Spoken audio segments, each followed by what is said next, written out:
If you've seen one of my videos about using tea tree oil to remove skin tags and you're curious about what the results are, I actually made a results video about 2 years ago.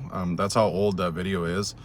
And what you see now, the little skin tag that I have now, is actually the base of what was removed a couple years ago after the tea tree oil took effect and I was able to remove the skin tag.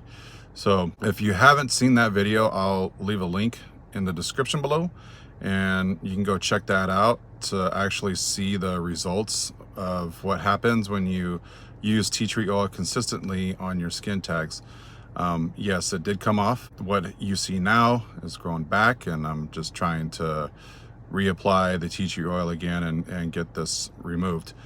That results video was also about 2 years ago. So again, I'll leave a link in the description below where you can go and check that out. If you have any questions, let me know in the comments and I'll see you over there.